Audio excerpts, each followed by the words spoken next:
Well, ladies and gentlemen, we've got an update on the so-called Trump Epstein letter that was rumored a few months ago. It's now been revealed by the Wall Street Journal. The entire situation is insane when you add context to this story. And so it's funny, I was frequenting liberal circles yesterday online and seeing if they were talking about the Irina Zarutsky murder, and some of them on Reddit were like, this is terrible, it's horrible. And by the way, that story, I might do a separate video on that again, because it's just the stuff that we see come out of it just keeps getting worse and worse, and the more video we see, it is absolutely appalling. And some of the media reaction is so terrible. But talking about they're all on this letter. That's the point. It's like 95% of it's all about Epstein, the letter. Remember, these people a year ago said all the Epstein stuff was conspiracy. It didn't exist. They had control of the executive branch. There was no looking into. There was no investigation. If you're a Democrat, why are you not saying right now, because we know this is insinuating, with all the other birthday messages that were revealed, this is some type of pedo code language, and this would potentially significantly hurt Trump in terms of his chances to not only win the 2024 election, to not only win the 2020 election, but to also win the 2016 election. So Trump's been vetted 3 different times, and this supposed smoke and gun, which again, we know based on the letter itself, what it's insinuating, this has never been revealed. They couldn't find this, really. With the added context of Donald Trump being the most hated, I mean, is there a single political figure on the left or on the right within the last 50 years that has the level of hate that Donald Trump does when it comes to the Democratic Party? So your most hated rival, there's a smoke and gun that gets revealed 8 months after he wins the election, and the Democrats still control the executive authority during the lame duck period, and none of this gets looked into, none of it gets revealed. It's actually a complete 180. They said this didn't exist. This type of stuff didn't exist. They said the Epstein files, they were the ones that said it was a hoax and it was a conspiracy. And the only reason this is coming out now is because Republicans are demanding accountability from the government. And certainly they handled the Epstein situation. But also, this is another thing that people, I guess they just miss or they didn't pay attention to. Back in 2015, it might have been early 2016. Trump is in the early stages of the Republican primary. Unprovoked, he brings up Jeffrey Epstein and says Bill Clinton's going to have a problem with Jeffrey Epstein and that private island. If there's letters and there's all this smoke and gun of Donald Trump being not only we know there was some type of relationship with Trump and Epstein, but the implication of him being part of this, Trump is going to bring up out of nowhere Jeffrey Epstein when supposedly, according to liberals, and at least the last 2 or 3 months, Trump is implicit in all of these horrific crimes against children. Really? Trump's going to bring that up in 2016? Seriously? And then again, on top of that, 3 vetting cycles. Trump has done all of these terrible things, and then the cope is, oh, it's because of the Democrats and everyone does it, so they can't out Trump. But why would Trump bring up Epstein unprovoked in 2016? You don't think they would look into Trump's relationship with Epstein? Obviously, he had one. There's photos of him and Epstein. There's photos of Epstein and a lot of people. There's photos of Epstein and a lot of Democrats. Trump is in the Epstein files. That's what Elon Musk says. What does that mean? How big are the Epstein files? Trump has taken photos with Epstein. Trump kicked Epstein out of Mar-a-Lago. The file might be Trump kicks Epstein out of Mar-a-Lago. He's in the files.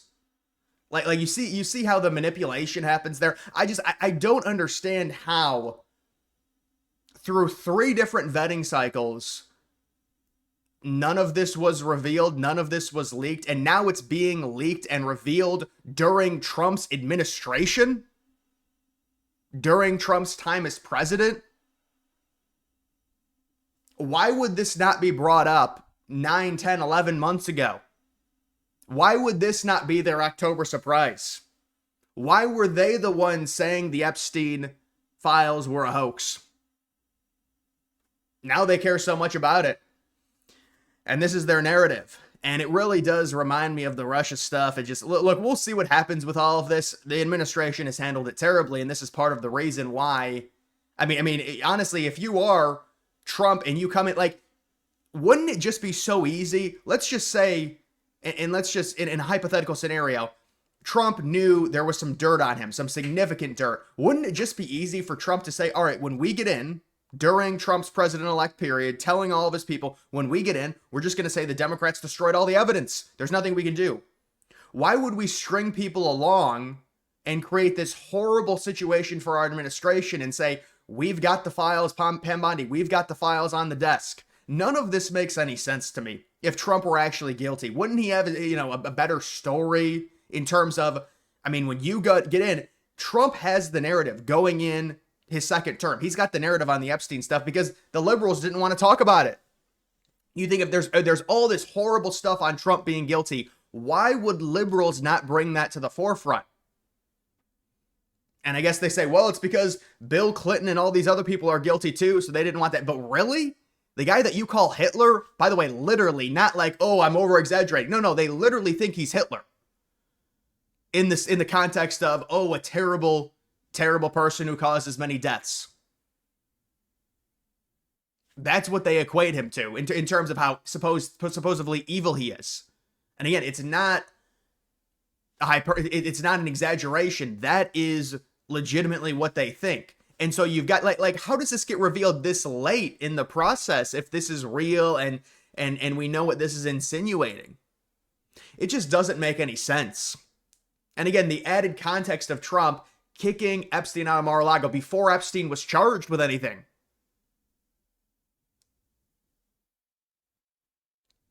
And again, I don't think Trump has handled this well. The statements he's made have been really bad. The statements are incriminating almost. Like the way he keeps trying to brush it aside. He calls it a hoax. I mean, what does that even mean?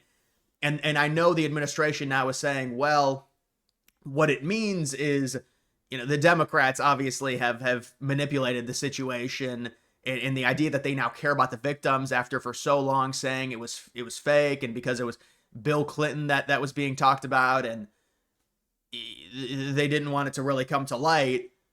But again, you'd think somebody would have some type of knowledge of this so-called material existing, which people are calling, what is it, a smoking gun against Trump?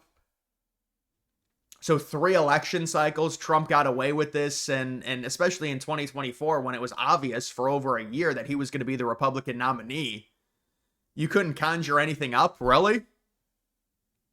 I just think it's completely ass backwards. The entire situation just doesn't make any sense, and they're trying to do this. Again, it just reminds me of the Russia situation. They're just so fixated on it, but why don't you explain the fact that Trump was the one to originally bring up Epstein in 2016, so he's guilty of all these terrible crimes, yet he's going to bring up Epstein and bring it into the limelight. It makes no sense. Trump goes through 3 election vetting processes. They don't find anything on this, really. And now suddenly during his administration, all of this evidence comes out. Really? So you've got that. And then I thought this was interesting. I don't know if CNN is trying to avoid getting sued or what, but this was an interesting clip. And again, he's telling us not to believe our own eyes. Kate, he has more pictures. There's more pictures of Donald Trump with Jeffrey Epstein than Donald Trump with Don Jr. I mean, we all know he was connected to this guy, and so he should just shoot straight with us. I take your point, but none of us have done an accounting of the number of pictures he has with any of his children versus with Jeffrey Epstein. Let's be clear. But the point here... Maybe they've gotten some type of word, because that's interesting that CNN would correct that like that. And the liberal rhetoric of, obviously, yes, he was connected to Epstein for sure. A lot of people were connected to Epstein. Epstein had a lot of money and he knew a lot of people. But it's also the point Trump threw Epstein out of Mar-a-Lago. Listen, when it comes to the Trump Epstein stuff, it just makes no sense to me how all of this terrible information and all of this evidence against Trump is being released now during Trump's own administration. And I understand people were talking about this and saying, well, Trump doesn't do a signature like that where it's only Donald and then it looks like there's no there's no last name to that signature. But I to be fair, I do believe he has informally signed like that in the past, to be fair. But you can also talk about the language in which Trump uses in this letter and how it doesn't match him at all. And so, you know, I don't, it just doesn't add up to me at all. It really doesn't. The whole idea of the Democrat, but it's like, why were the Democrats so skittish on anything to do with Epstein? Did they think this didn't exist really? And then Wall Street Journal asked for it from the Epstein estate, and poof, there it is. It's a miracle. It appears in like 3 months, and they couldn't do that in 2024. I just think the whole thing doesn't make any sense. And you know the context of Trump and Epstein, and it's just funny how it's a complete 180 now from liberals to where they didn't care about the victims. They didn't care about any of it. They said it was a hoax. It didn't matter. It was the Republicans leading into the 2024 election demanding answers. Republicans were making it a topic. The only reason the Epstein thing wasn't a topic at all when it came to government transparency during the Biden administration, there was no momentum, not a single iota, when it came to forcing some type of Epstein files or Epstein information to be released. And it is ironic that the only reason this letter is supposed letter is visible now is because the Republican voters demanded government transparency, not the Democrats. The Democrats are like jumping on the bandwagon now. And it's the Republicans, because of the way Trump has handled the situation by default, the Republicans are making the administration look bad. And honestly, it's because of the terrible way in which they've handled this, and they have no trust now. And they interview Maxwell, and nobody believes anything she says because she wants some type of sweetheart deal from the administration. But she says that both Trump and Clinton were basically clear from anything she saw with Epstein. Of course, nobody's going to believe what she says. They've moved her to like a more cushiony jail. They did some type of interview, 2-day interview with her. And look, the problem is the administration has lost the trust of the people. So no matter what they say and no matter what they release, but we have to use critical thinking on something like this to where they're trying to insinuate that Trump is part of this network when Trump ran 3 campaigns and none of this came up at all. And Trump was actually the one to bring up Epstein. And the Republicans were the ones that wanted government transparency and an actual investigation into Epstein. And Trump had the full narrative regarding Epstein. And if he had this horrible stuff where he knows he's guilty, why didn't he just say to his administration and his cabinet, all right, tell everyone that the Democrats got rid of all the evidence? Because that's one of the things that everyone says anyways. They say the evidence is deleted. There's no more files. The files have been destroyed. The files don't exist anymore. So if you're Trump and supposedly what the Democrats are saying is he's guilty of all these terrible things with Epstein, why wouldn't, with the narrative, he just go into the White House and say, all right, the first 4 or 5 days into it, we've looked through everything. They've deleted everything. They've covered their tracks. Why wouldn't you just say something like that? Why is there this weird fishing expedition of, oh, we're going to find stuff, and now Pam Bondi's going to come out and say, we've got stuff on we've got the files on my desk, and we're going to release them, and the Epstein phase 1 thing with the influencers. And why would you go through all of that when you have the narrative and Trump can just say, hey, don't blame me, the Democrats got rid of everything? Because it would make sense. The Democrats were the ones that didn't want to talk about Epstein at all. So the question is, what are they hiding? But now you get all of this, and I just think it's been botched by the administration. I agree, but I'm saying it doesn't make sense for Trump to run 3 campaigns, nothing like this ever to come out. Trump, supposed to Democrats, is the worst thing in history, yet they couldn't find something like this. If this is seriously real, they couldn't find anything like this. It takes the Wall Street Journal 3 months to ask the Epstein estate to release this. Seriously? It just doesn't add up to me. But either way, guys, that is going to do it for this video. Make sure you like the video down below. Thank you for watching.